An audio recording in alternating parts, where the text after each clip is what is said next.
하나님의 말씀은 구약성경 이사야서 35장 1절에서 10절 말씀입니다.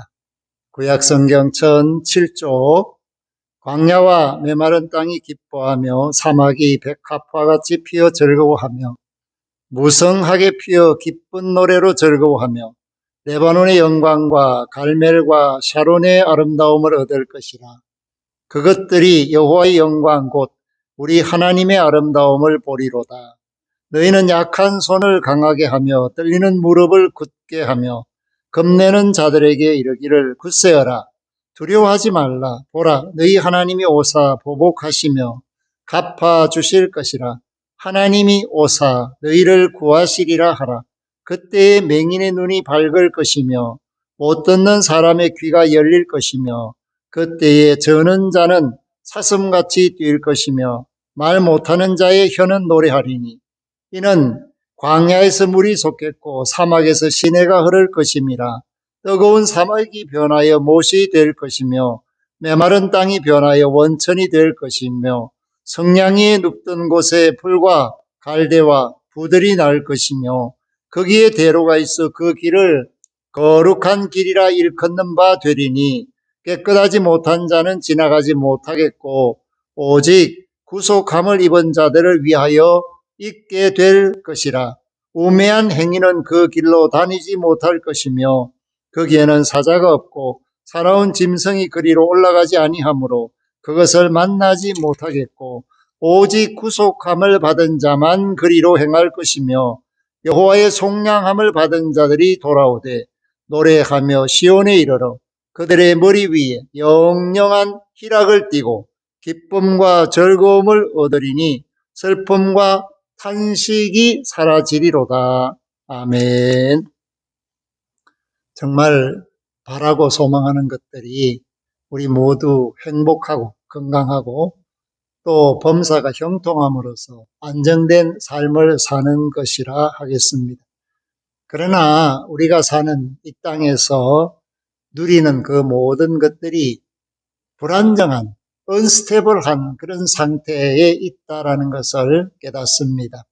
언제 어디서 무슨 일을 당할지 알지 못하는 그런 삶입니다. 예상하지 못한 일들이 언제 어디서 벌어질지 알 수가 없는 거의 예측이 불가능한 그러한 삶을 살고 있습니다. 어제 건강했던 사람이 오늘 몸이 고달프고 아프고 힘들어서 고통을 당할 수도 있습니다. 저도 경험하는 그런 삶의 한 부분 속에서는 멀쩡했다가 또 기력이 갑자기 좋지 않아서 어려움을 겪는데 그러한 것들이 누적되면 결국 피로로 쓰러지게 되는 일들이 생길 수밖에 없다. 그래서 현대인에게 있어서 과로는 무서운 것이고 그것을 알지 못한 채 과로의 함정 속에 빠져 있는 사람들은 긍휼히 여김을 받아야 될 대상이라고 할 수가 있습니다.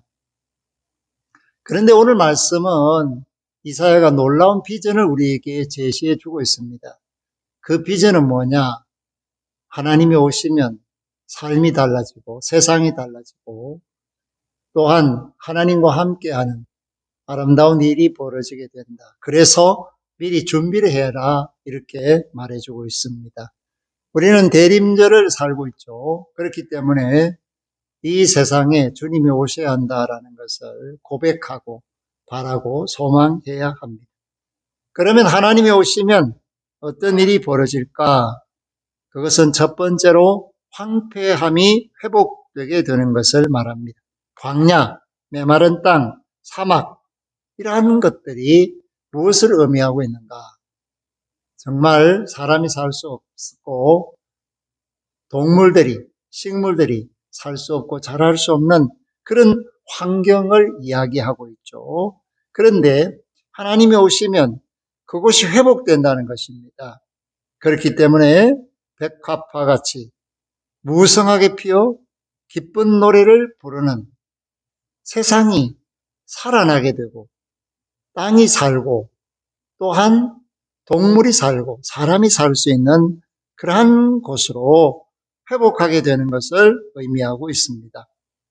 그래서 그 레바논의 영광, 갈멜과 사론의 아름다움, 봄에 가보면 양귀비 꽃부터 시작해서 각종 꽃들이 피어나고 새들이 울고 초장에 양떼가 노는 그런 모습을 볼 수가 있고, 또한 레바논의 그 백향목들이 바람에 흔들릴 때 아름다운 그 물결을 볼 수가 있게 됩니다. 사랑하는 성도 여러분, 곧 하나님의 영광을 보게 된다. 하나님의 아름다움을 보게 된다. 세상이 사람 때문에 점점 무너져 가고 있고 황폐하게 되고 있는 그때에 하나님이 오셔서 하나님의 손길이 임할 때 다시 새롭게 되는 그 역사가 일어나게 된다.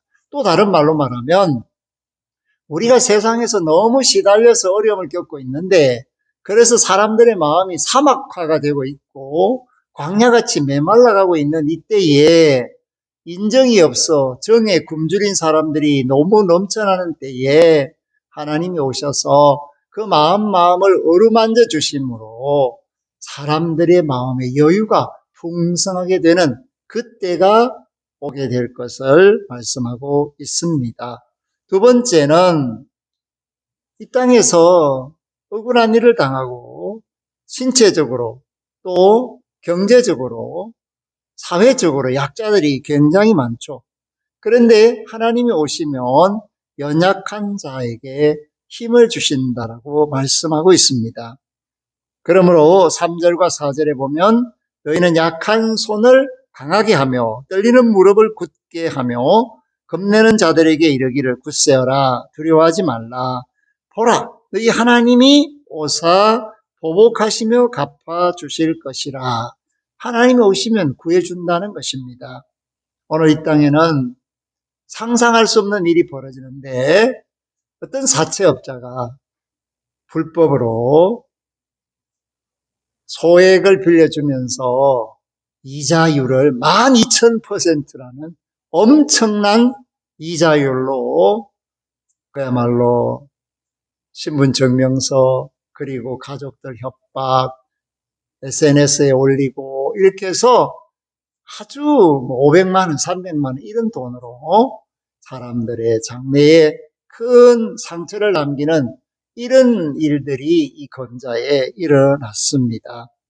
그러니까 그런 사람들은 사람 만나는 것이 겁날 수밖에 없겠죠. 원치 않는 도망자가 될 수도 있습니다.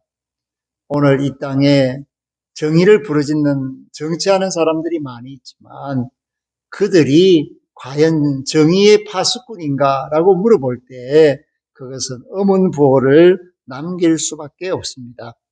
그러나 메시아적인 성취, 예수 그리스도가 오심으로써 모든 사람이 주님 품 안에서 위로를 받고 소망을 얻고 모든 형편이 새롭게 되는 영육 간의 회복의 역사가 일어나서 하나님의 형상, 아들의 형상을 닮을 그때를 상상하게 된다라는 것을 말씀하고 있습니다. 세 번째는 뭐냐면 눈먼 자, 못 듣는 자, 저는 자, 말 못하는 자들이 회복된다라는 것을 가르쳐주고 있죠. 그것이 5절과 6절에 나옵니다. 그때에 하나님이 오실 그때에 우리 주 예수 그리스도가 오실 그때에 보지 못하는 사람들의 그 답답함은 말할 수 없죠. 그래서 늘 뭔가 더듬죠. 그 더듬으면서도 위험 상황에 놓일 때가 많이 있습니다. 그런데 눈이 뜨여진다면 얼마나 놀라운 복이겠습니까? 그야말로 보지 못하던 사람들은 정말 그 눈 한번 떠서 보는 것을 일생의 소원으로 여길 수가 있습니다. 자, 귀가 아파가지고 또는 날 때부터 듣지 못하는 사람들이 있다고 합니다. 오늘 이 시대에도 많이 있죠. 그런데 그 사람들은 항상 사람을 만나면 입술을 보죠. 무슨 말 하는가? 그 입모양을 봅니다. 그렇다고 해서 다 알아들을 수도 없습니다. 곁에 있는 사람이 자기 앞에서 무슨 소리를 하는데 전혀 듣지 못하는 그 안타까움은 경험해 보지 못한 사람들은 알 수 없습니다. 평소에 듣는 것이 얼마나 소중하게 여기는가 경험하지 못한 사람들은 그 소중함을 자기가 막상 아플 때야 알 수가 있게 되죠. 또 하나는 뭡니까? 벙어리 냉가슴이라는 말이 있지 않습니까? 말을 못하니까 속에서는 뭔가를 하고 싶은데 끙끙거리는 거죠. 그래서 눈으로 보는 것의 귀함과 귀로 듣는 것의 귀함과 말할 수 있는, 소리 지를 수 있는 이 귀함을 다시 한번 우리에게 깨닫게 하면서 이들의 눈이 밝아지고 귀가 열리고 입술이 터져서 말할 수 있게 될 때 어떻게 될 것인가? 6절에 보니까 하나님이 오시는 그때에 예수 그리스도가 와서 메시아적 구원의 사역을 할 그때에 저는 자는 사슴같이 뛸 것이며 말 못하는 자의 혀는 노래하리니 이는 광야에서 물이 솟겠고 사막에서 시내가 흐를 것임이라. 기적의 역사가 나타나고 자신들의 생애가 완전히 달라져서 변화하는 새 시대가 열릴 것이다라는 것을 말해주고 있습니다.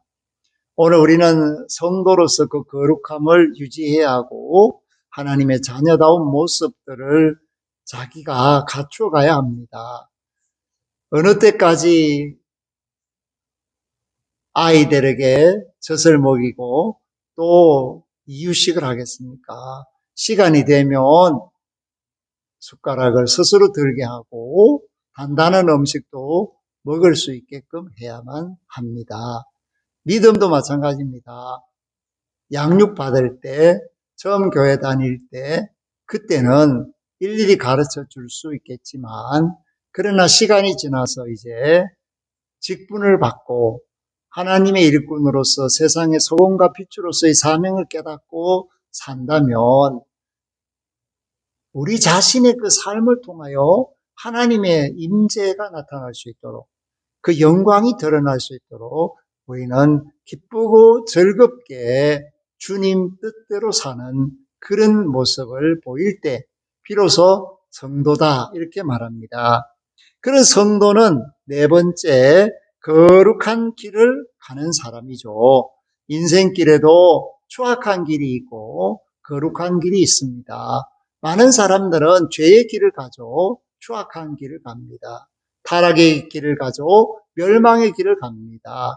그러나 어떤 사람들은 구원의 길을 가며 하나님이 기뻐하시는 생명길로 갑니다. 오늘 저와 여러분들이 예수 그리스도를 기대하고 주 안에서 살고자 하며 하나님이 오시기를 바라는 것은 바로 하나님이 거룩하신 분이시기 때문이요. 그분이 거룩한 길로 다니시는 분이시기 때문입니다. 사랑하는 성도 여러분, 세상이 아무리 어렵고 힘들더라도 우리가 그 세상에 빠져서 신음하거나 헐떡여서는 안 됩니다.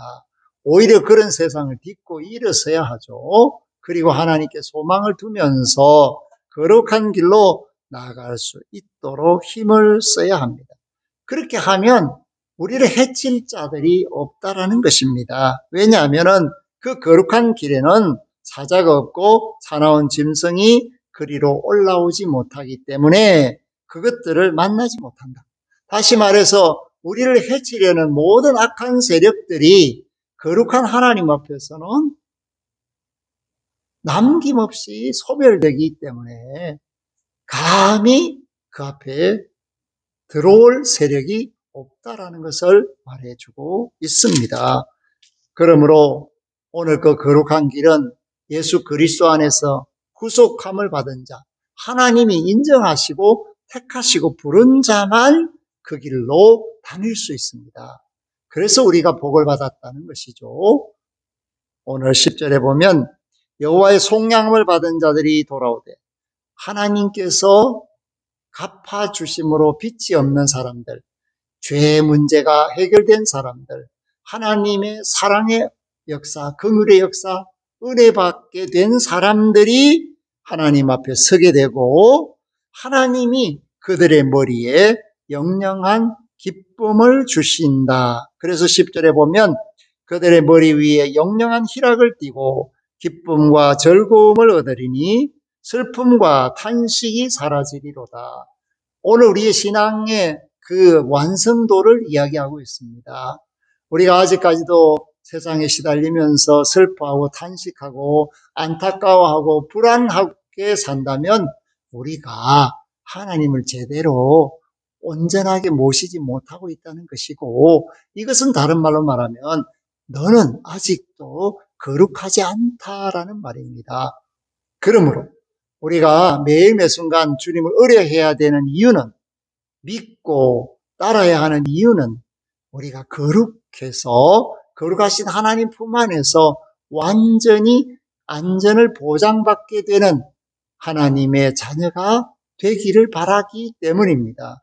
그래서 오늘 이사야가 오늘 기쁨과 즐거움으로 탄식이 없는 세상, 하나님께 영광을 돌릴 뿐만 아니라 하나님의 은혜로 사랑으로 충만한 삶을 사는 그런 때가 바로 하나님이 오시는 때요, 메시아가 오시는 때요, 다시 주님이 오실 때다라는 것을 말하면서 사모하는 마음으로 거룩한 길을 향해 나아가는 저와 여러분들이 될 수 있기를 주의 이름으로 부탁하며 축복합니다.